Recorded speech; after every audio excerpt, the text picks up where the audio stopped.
Ele disse: ó Coríntios, a nossa boca está aberta para vós, o nosso coração está dilatado.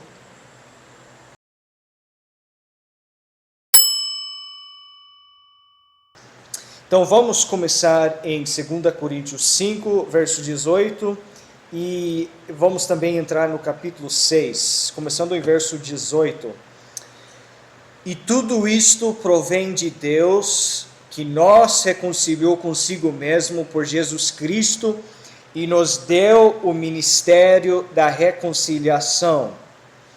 Isto é, Deus estava em Cristo reconciliando consigo o mundo, não lhes imputando os seus pecados, e pôs em nós a palavra da reconciliação, de sorte que somos embaixadores da parte de Cristo, como se Deus por nós rogasse. Rogamo-vos, pois, da parte de Cristo, que vós reconcilieis com Deus. Aquele que não conheceu pecado, o fez pecado por nós, para que nele fôssemos feitos justiça de Deus. Capítulo 6, verso 1.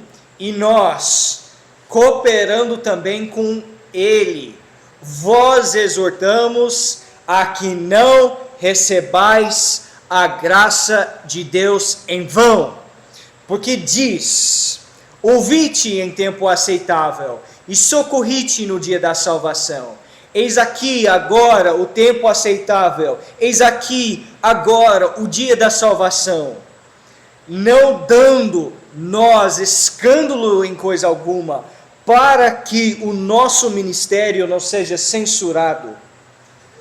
Antes, como ministros de Deus, tornando-nos recomendáveis em tudo, na muita paciência, nas aflições, nas necessidades, nas angústias, nos açoites, nas prisões, nos tumultos, nos trabalhos, nas vigílias, nos jejuns, na pureza, no conhecimento, na longanimidade, na benignidade, no Espírito Santo, no amor não fingido, na palavra da verdade, no poder de Deus, pelas armas da justiça à direita e à esquerda, por honra e por desonra, por infâmia e por boa fama, como enganadores e sendo verdadeiros, como desconhecidos, mas sendo bem conhecidos,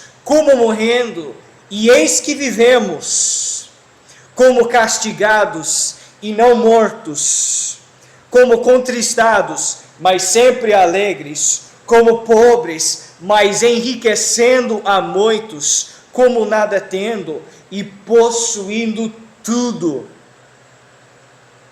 Ó Coríntios, a nossa boca está aberta para vós, o nosso coração está dilatado.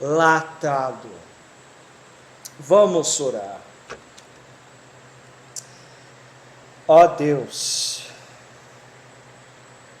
que a nossa confiança não seja em nós mesmos, não seja em nenhum homem, não seja naquilo que nós conhecemos, mas que a nossa confiança, a nossa esperança, a nossa fé e o nosso coração estejam fixos em Cristo. Usa, Pai, a Tua palavra. Nós temos aqui nas mãos um tesouro, Pai, preservado para nós. Que essa palavra, Pai, por meio do Teu Espírito Santo, possa falar aos nossos corações nesta noite. Em nome de Jesus. Em nome de Jesus. Amém. Hoje, dia 19 de janeiro de 2025, muitos em Israel estão se alegrando. Por quê? Porque depois de 470 dias, pessoas que foram levados cativos pelo Hamas estão sendo agora libertados.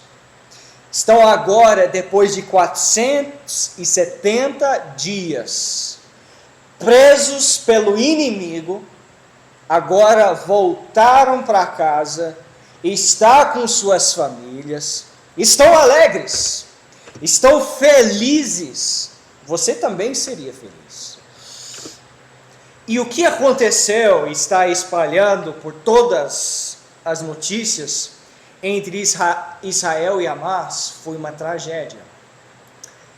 E para isso acontecer, os que foram levados cativos voltarem para casa, houve uma reconciliação, podemos dizer.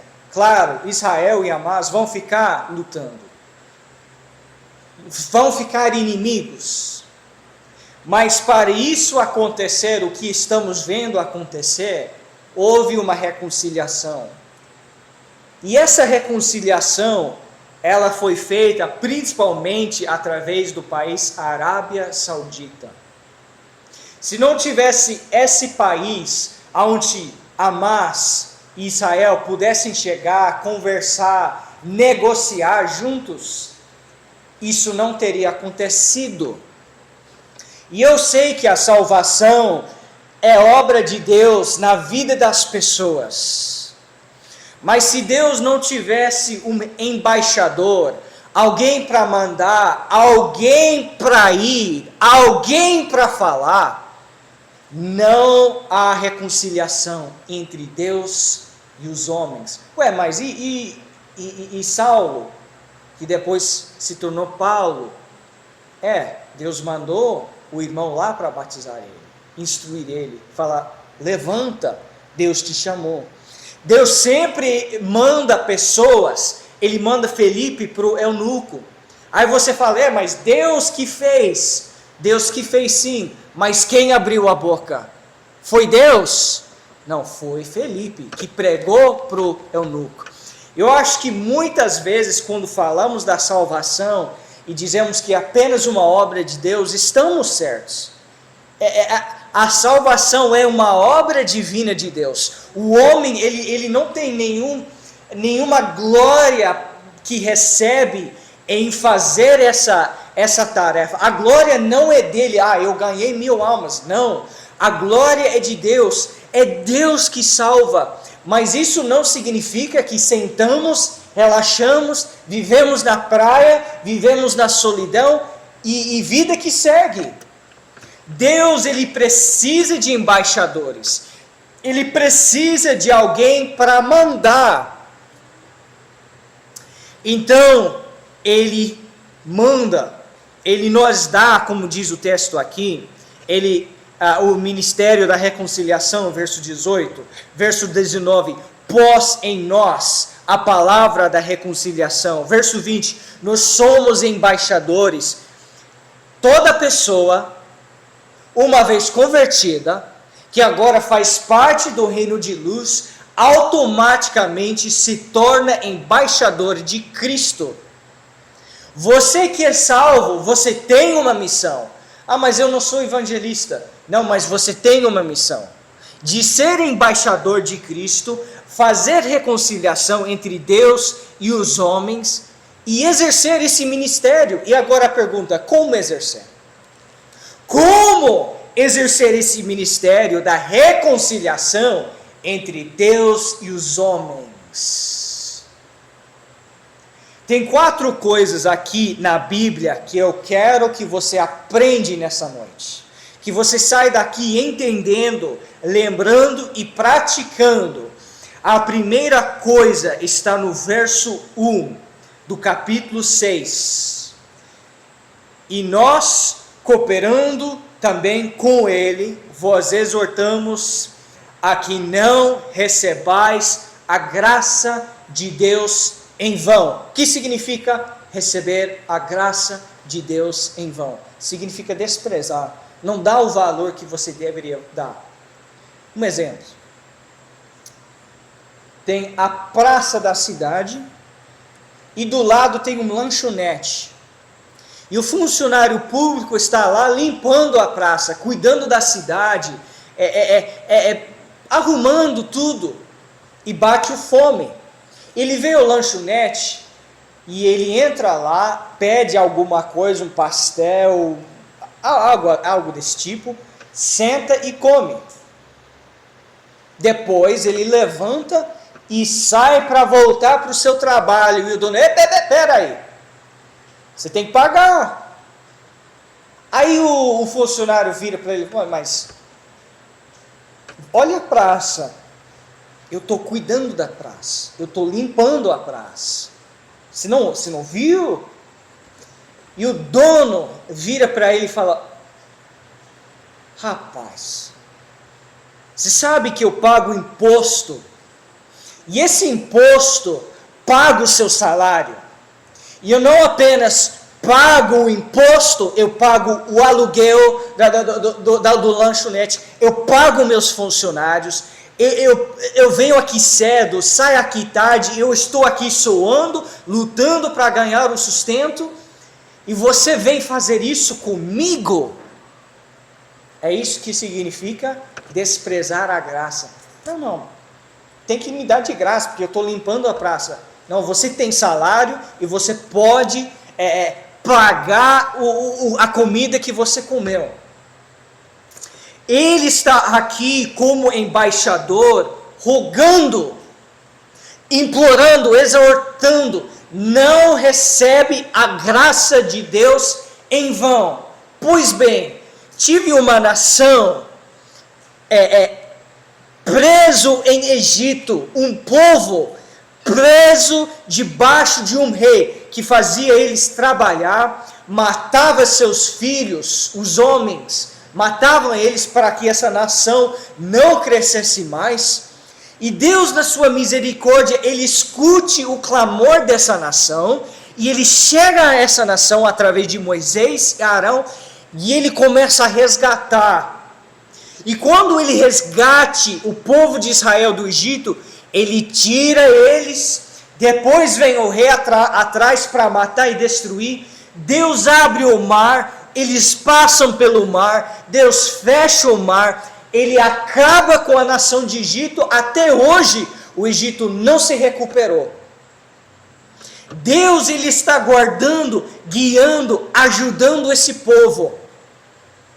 Quando esse povo chega ao deserto, eles endurecem seu coração contra Deus e fazem um ídolo.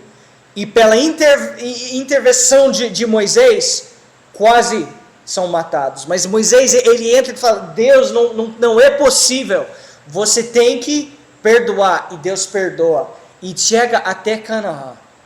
E de novo endurecem os seus corações, e dessa vez Deus disse, acabou.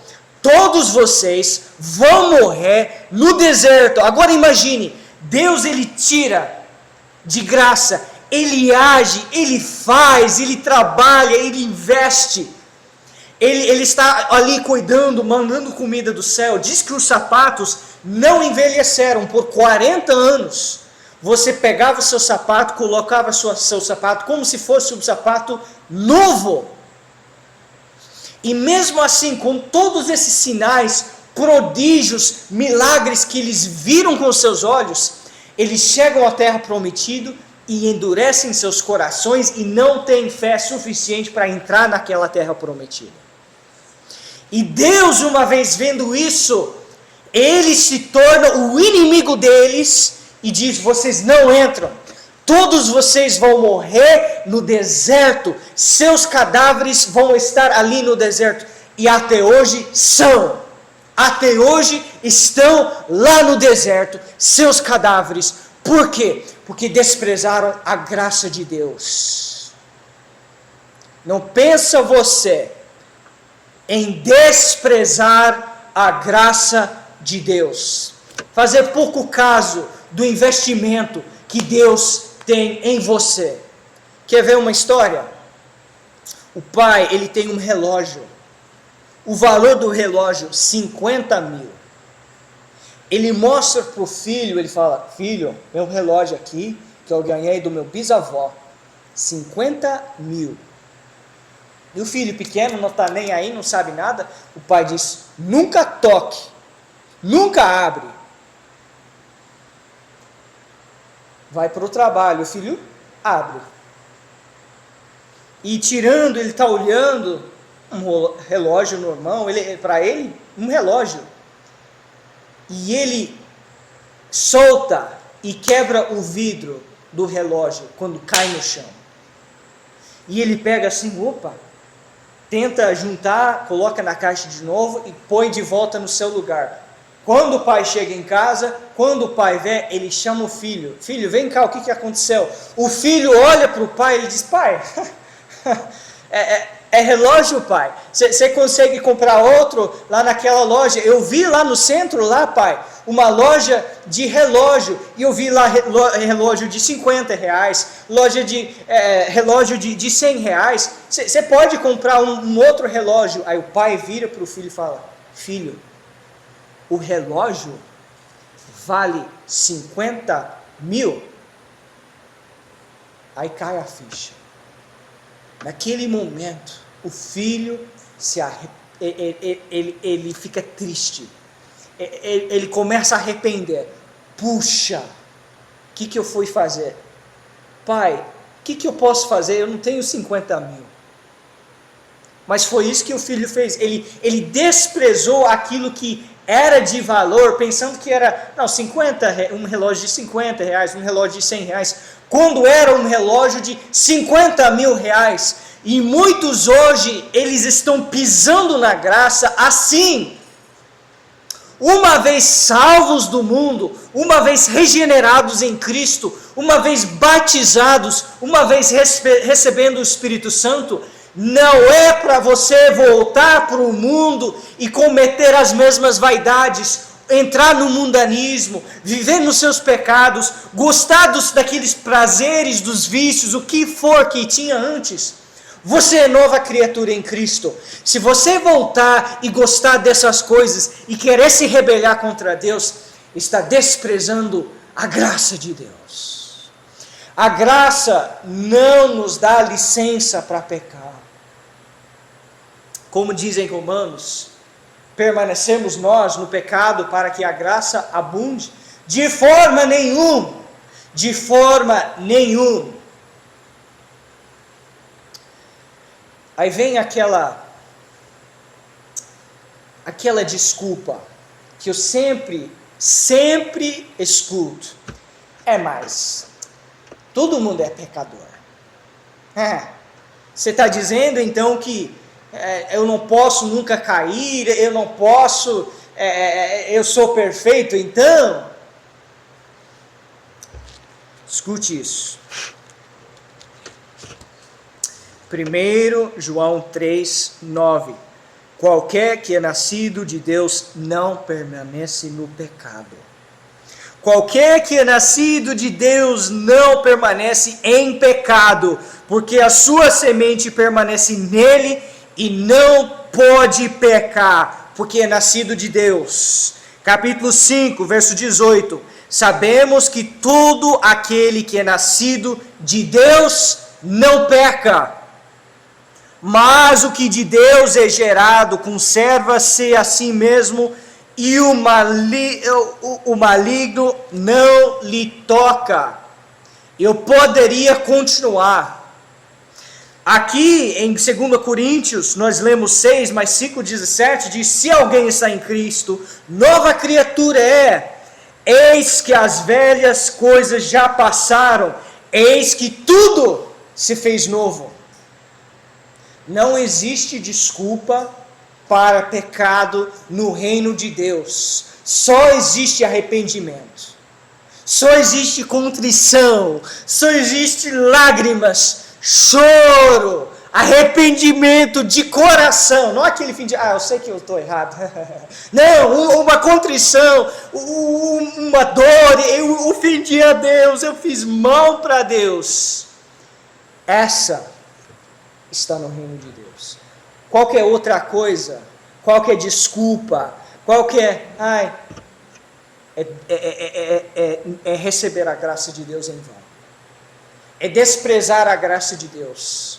É tratar como aquele cara que entrou lá no lanchonete pensando que ia receber uma comida de graça. É tratar como o filho que acha que o relógio é 5, 50, 100 reais, é nada.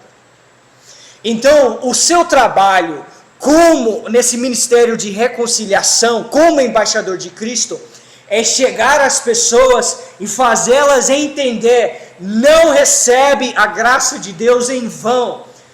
Acho que a maioria aqui, escute, acho que a maioria aqui temos parentes, vizinhos, conhecidos, amigos, se formos parar para pensar, estão recebendo a graça de Deus em vão.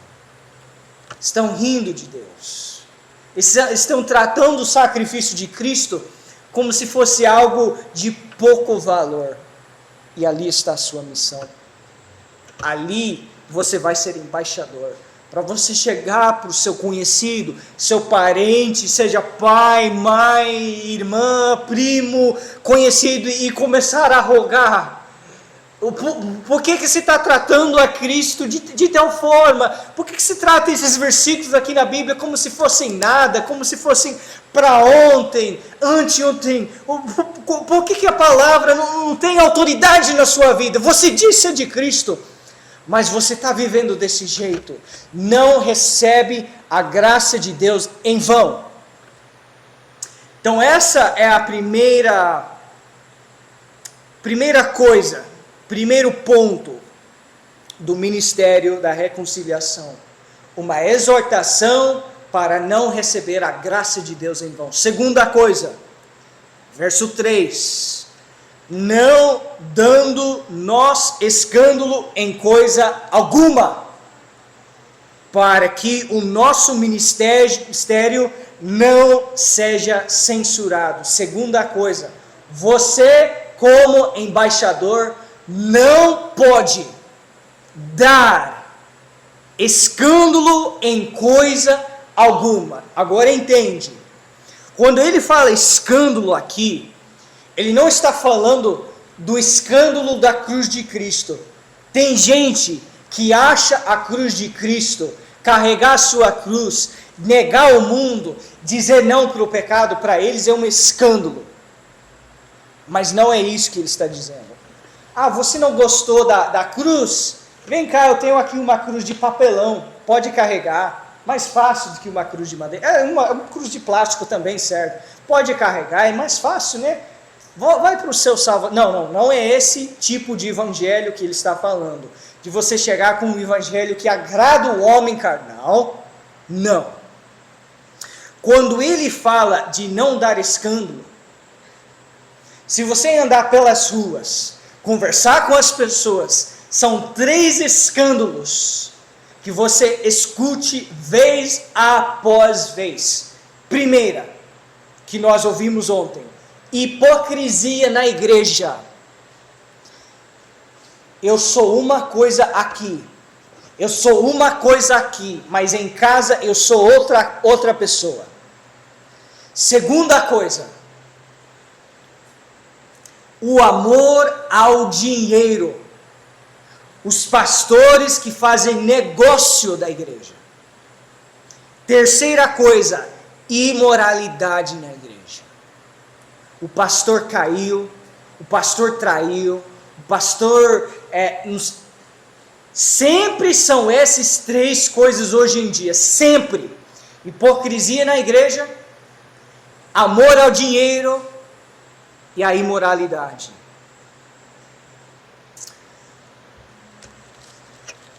Sabe qual é a mensagem de Deus para os pastores e as pessoas, mas principalmente os pastores, mas cabe a todos nós, mas os pastores que dão escândalo à obra de Deus?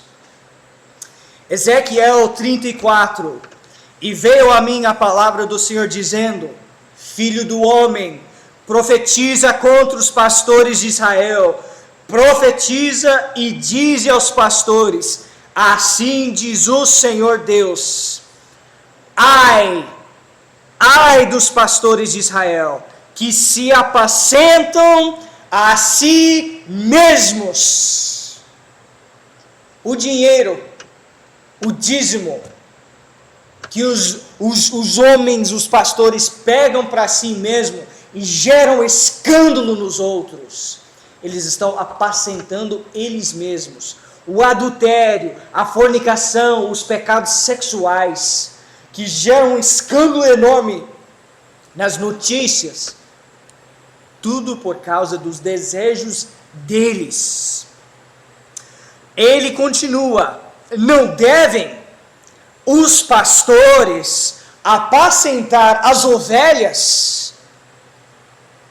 Comeis a gordura e vós vestis da lá, matais o cevado, mas não apacentais as ovelhas. Ou seja, vocês estão matando e comendo e usando o lã dos cordeiros que vocês deveriam estar pastoreando.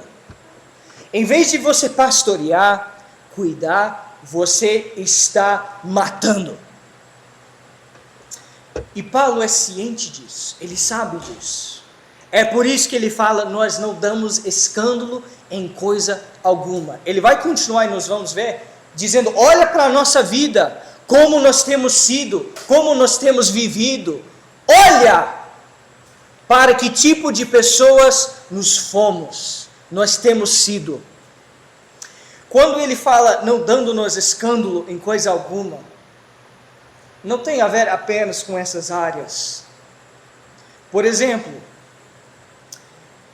eu lembro de uma história de uma igreja, e veio uma menina visitar.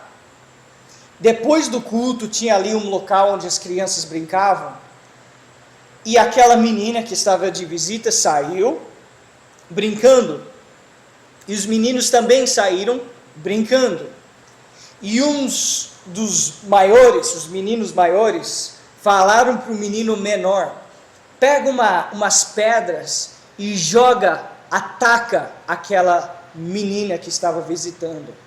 E incentivaram, provocaram, falaram, e ele foi e fez. E fez várias vezes. E aquela menina gritando: não faz isso comigo não, eu já sou batizado, não sei o que estão fazendo, nunca mais vou voltar para essa igreja, o que eu vou fazer aqui? E eles atacando pedra nela. E sabe o que aconteceu? Ela foi para casa, contou para os pais, que eram da igreja mormon, eram mormons. Então a igreja lá dos mormons ficou sabendo. Segunda-feira ela foi para a escola, contou para a escola toda sabia, e virou um escândalo naquela comunidade. Por quê? Porque os pais não estavam cuidando dos filhos. Então isso cabe a todos nós. Qual é o testemunho que nós estamos dando em particular e em público?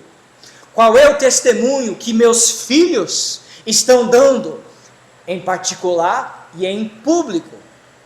Qual é o testemunho que eu e a minha esposa nos damos em público, quando as pessoas estão nos observando? Para que, no final do verso, o nosso ministério não seja censurado. O que significa isso? Nas redes sociais, quando você é censurado, você não pode mais falar, não pode mais postar, às vezes nem consegue acessar sua conta. Depende do rede social. Por exemplo, saiu uma agora chamada Blue Sky, que acho que não virou famoso aqui no Brasil ainda, mas se você postar lá, só existe 2 gêneros, vão bloquear sua conta. Mas se você postar, por exemplo, no X,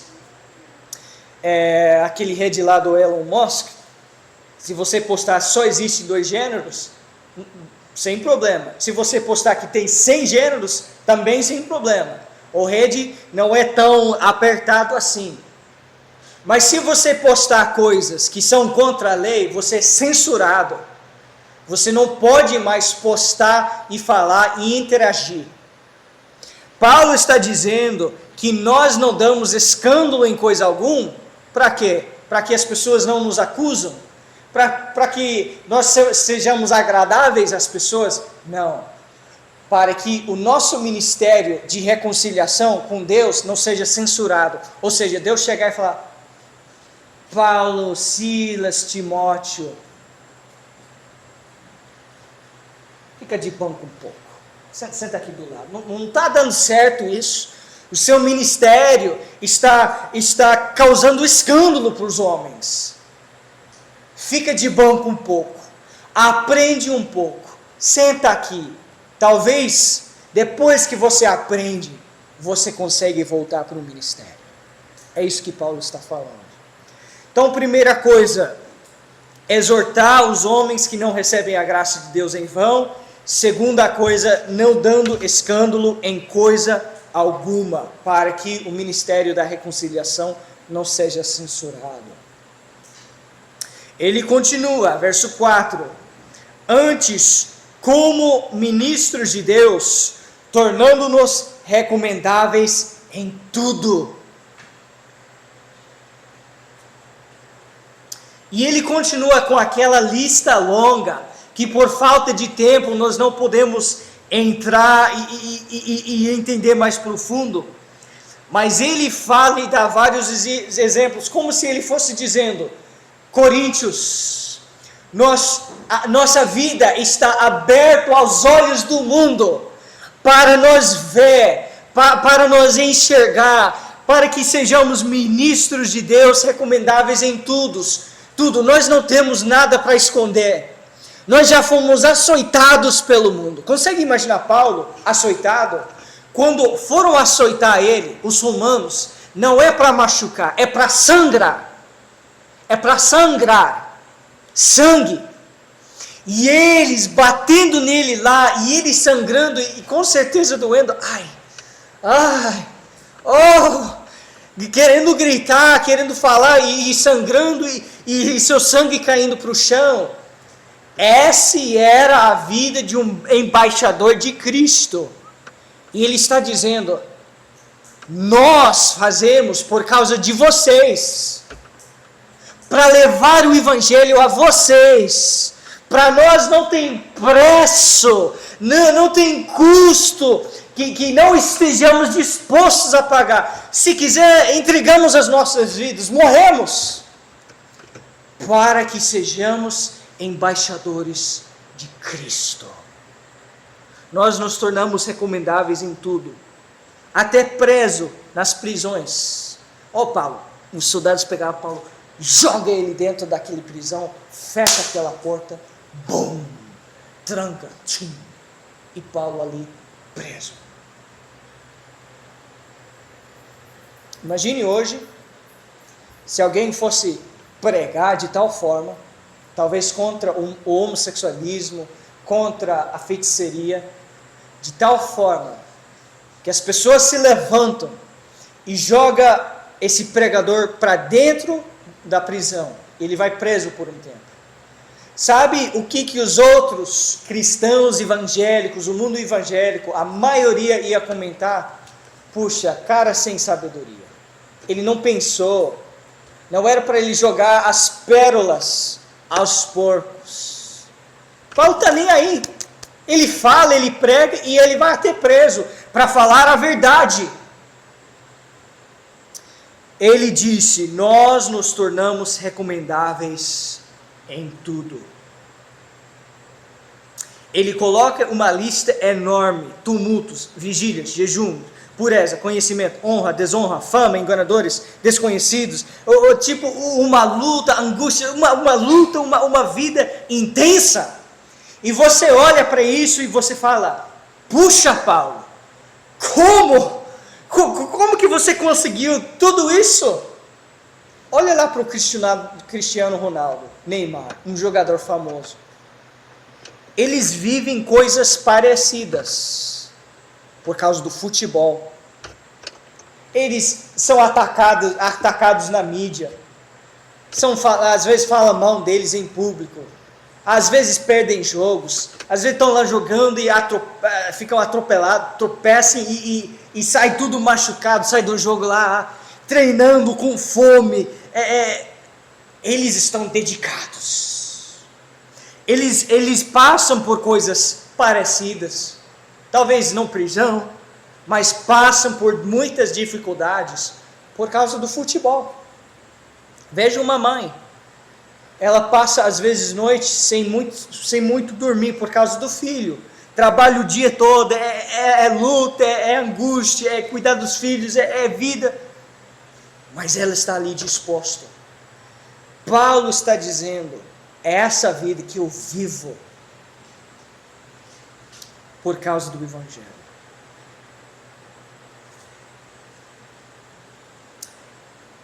Como esse homem ardeu com o Evangelho. Como disse um pregador antigo, o Leonardo Ravenhill, talvez o único dia que o inferno, Satanás e seus demônios relaxaram e descansaram um pouco foi o dia em que Paulo morreu. Agora, causou tanta bagunça, criou tanto problema para nós, aonde esse cara ia, dava problema para nós, agora morreu. Podemos relaxar um pouco. Amanhã a gente volta aos esforços. Mas ele não termina. Olha o coração, a atitude e rugo no verso 11.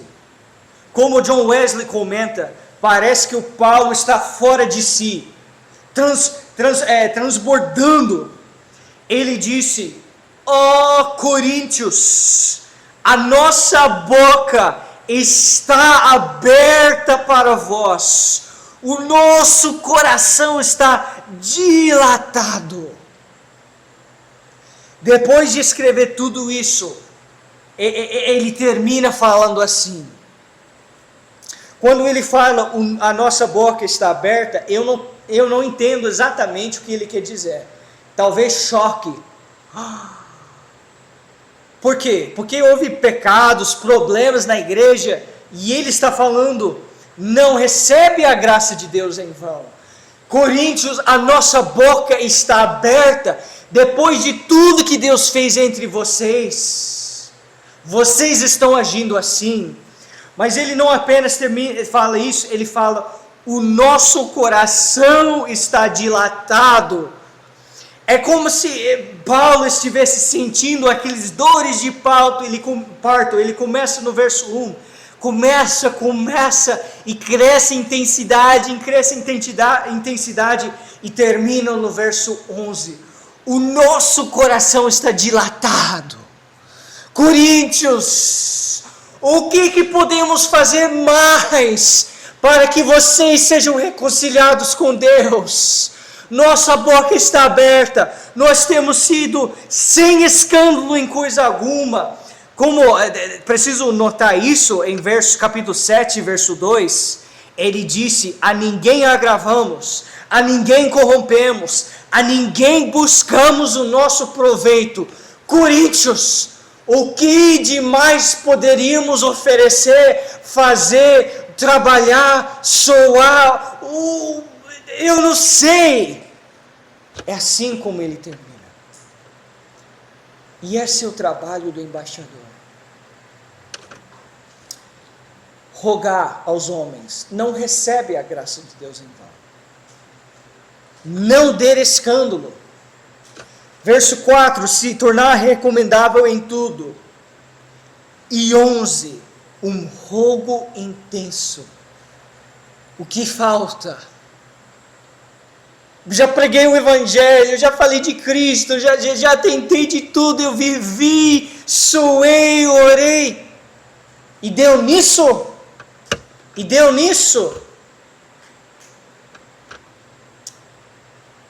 Olha o fervor, o exemplo e a dedicação de Paulo. Hoje em dia a igreja está quieta. A igreja em geral se tornou os quietos da terra. E a igreja incentiva isso. A igreja geral quer que você fique calado, que você não bagunça muitas coisas e relaxa. Deus é amor, pois é? Não é? Paulo aqui, ele não tem nada disso. Se essa é a sua ideia de cristianismo, então Paulo não é o seu exemplo. Você não aprendeu isso de Paulo, com certeza. O Evangelho não é algo para a gente colocar no museu, como se fosse algo para observar atrás do vidro. O Evangelho não é algo para colocar dentro da jaula. Gente, cadê a chave? Onde está a chave? Abre a jaula, solta o Evangelho. Ah, está no museu, quebra o vidro, solta o Evangelho, solta nas ruas, nas praças e dizer, rogando, reconciliai-vos com Deus. Reconciliai-vos com Deus. O que falta para você se tornar amigo de Deus, nascido de novo no verdadeiro Evangelho? É isso que precisa acontecer. Eu tenho assistido por perto a presidência nova do Donald Trump.